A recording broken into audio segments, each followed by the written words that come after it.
Oi, gente, meu nome é Evelyn. Mais um vídeo da matéria de transferência de calor. E o tema desse vídeo vai ser condução de calor em casca esférica.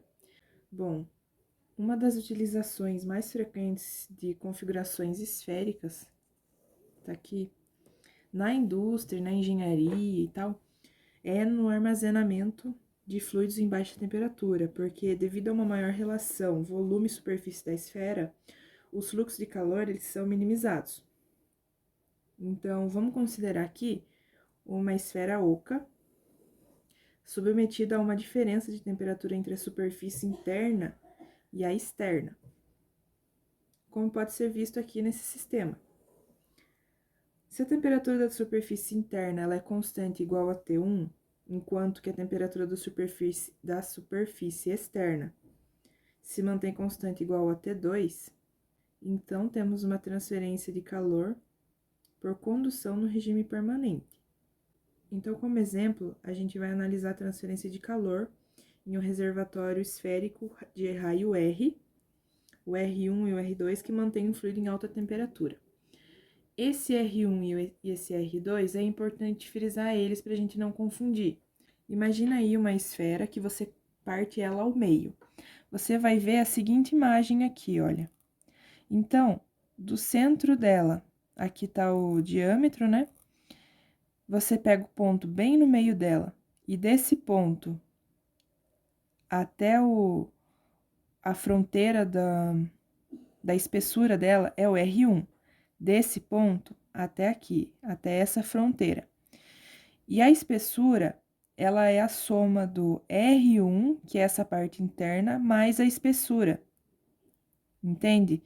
Então, se eu tiver aí um diâmetro interno de 2 metros, o raio interno dela vai ser 1 metro.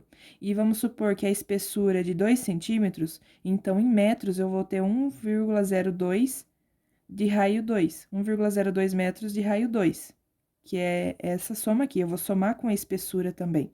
Então, essa é a diferença entre raio 1 e o raio 2, ok? Bom, seguindo. Então, o fluxo de calor que atravessa essa parede esférica, ela pode ser obtido através da equação de Fourier, ou seja, essa equação aqui que eu já venho mostrando em outros vídeos. Bom, a área, ela vai ser a área ela é configurada a partir do que a gente está analisando. Nesse caso, é uma esfera, então, a área da esfera é dado por 4πr², tá bom?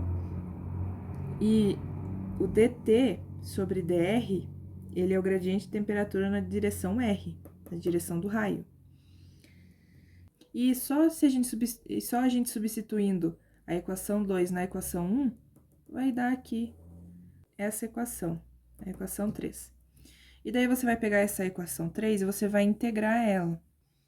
Aí você faz os arranjos da integração, porque você está integrando ela, você separa as variáveis, né? Aqui o Q vai para fora. Você separa as variáveis e você vai integrar o T1 em R1 e o T2 em R2. O limite de R1 até R2 e T1 até T2. Você integra e vai dar aqui a nossa equação 4, que é o fluxo de calor numa parede esférica, por essa equação aqui. Então, aí, para a resistência térmica na parede esférica, ela tem também a analogia com a eletricidade. E um fluxo de calor na parede esférica, ele também pode ser representado por essa equação, onde o ΔT é o potencial térmico e o R é a resistência térmica da parede. Então, para a parede esférica, a gente vai igualar com a equação. Aí você vai riscar o ΔT, joga o R para lá, que é o que a gente quer, e vai ter essa equação aqui. E para o caso geral, em que a gente tem uma associação de paredes N esféricas associada em paralelo, a gente vai ter que o fluxo de calor ele é dado por essa equação, que é o ΔT total e a resistência total. Agora vamos para o exercício que eu trouxe. E ele está dizendo que um reservatório esférico de diâmetro interno de 2 metros, feito de aço inoxidável, a condutividade térmica desse aço é 15, com espessura de 3 centímetros. A espessura de 3 centímetros? A espessura de 3 centímetros é essa daqui, olha. É essa daqui, 3 centímetros. É usado para estocar gelo a temperatura de infinito 1 igual a 0 graus Celsius. O reservatório fica em uma sala de temperatura infinito 2 de 20 graus Celsius.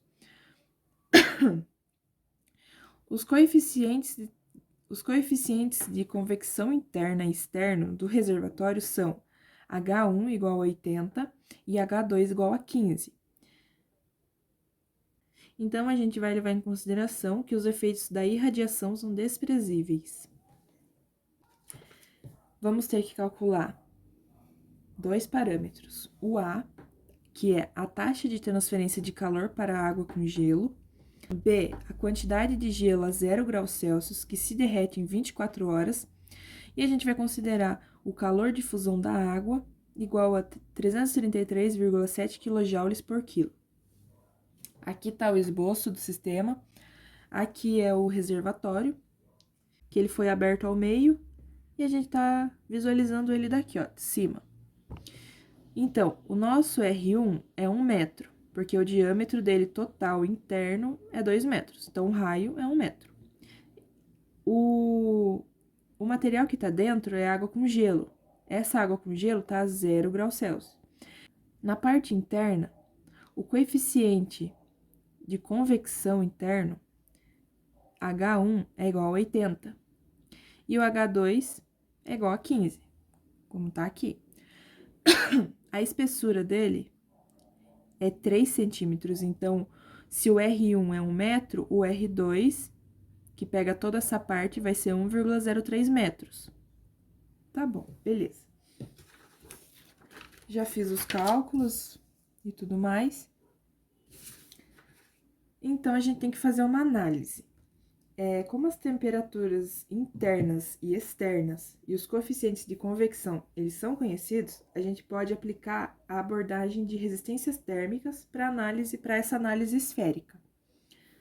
Bom, a taxa de transferência de calor em função da resistência total é essa equação.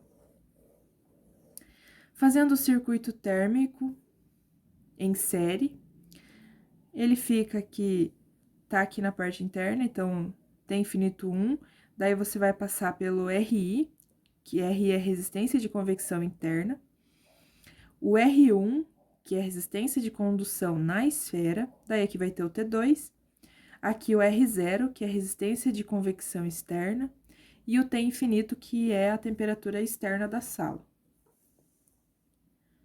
Aqui a gente tem a equação da resistência total, que é a soma desses três parâmetros que a gente vai calcular. Bom, calculando o RI, que como é uma resistência convecta, então a gente usa essa equação. Você vai usar o coeficiente de convecção interno com a área interna.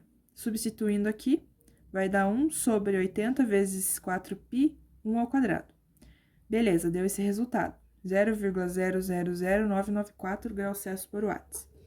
Agora, o R1, que é a resistência por condução da esfera, vai ser o R2 menos o R1 sobre 4π R2 R1 vezes K. Só substitui aqui 0,0015 graus Celsius por watts. E o último, o R0, que é a resistência por convecção externa da sala. O R0 é 1 sobre H2, o H2, ele é 15. E a área 2, ela vai ser o 1,02 ao quadrado. 1,03 ao quadrado. Faz essa conta, 0,062 graus Celsius por watts. Então, portanto, voltando àquela equação da soma das resistências, a gente vai ter uma resistência total da soma das três. Você só substitui, faz o cálculo, 0,063144 graus Celsius por watts. Tá bom. Então, a gente vai voltar à equação da taxa de calor e vai substituir, porque agora a gente já tem a resistência total. Então, T infinito 2 menos T infinito 1, o 20 graus Celsius da sala menos o 0 graus Celsius da parte do material interno da esfera, sobre a resistência total. Isso vai dar, daí você risca o grau Celsius, vai ficar o resultado em watts. Isso vai dar 316,46 watts. Esse para o item A. Ok, a gente já achou, então, o valor do item A. Agora, a gente vai para o item B. No item B, só para relembrar, o que a gente pedia mesmo? A gente pedia a massa do gelo. Qual era a massa do gelo que se derrete em 24 horas? Bom, para determinar a massa do gelo derretida em um determinado período de 24 horas, nós devemos relacionar a quantidade de calor fornecido ao calor latente da fusão da água, que é 333. Essa é a equação para calcular a massa do gelo. Como a gente quer achar a massa do gelo, a gente joga para lá, passa o Q sendo dividido. Beleza, essa é a equação para a massa do gelo. Mas a gente precisa determinar primeiro a quantidade de calor transferido a esse reservatório com água e gelo no período de 24 horas. Considerando em regime permanente, a gente vai ter que a quantidade de calor transferida vai ser a partir dessa equação. Substituindo aqui, coloquei em joules, porque o watts é igual a joules por segundo. Então, substitui, o nosso período de tempo é 24 horas vezes 60 minutos vezes 60 segundos, que vai dar uma quantidade de calor transferida de 27 vezes 10 elevado a 6 joules. Ok. Voltamos a essa equação, porque agora a gente já tem o Q. Então, voltando à equação lá, a gente substitui os valores. O H de fusão da água, 333, o valor este que já foi dado no enunciado, e o Q que a gente achou sendo dividido pela fusão. Então, a nossa massa de gelo, que é derretida no período de 24 horas, é 81 quilos. Então, essa foi uma explicação de casca esférica bem breve. Muito obrigada pela atenção e até o próximo.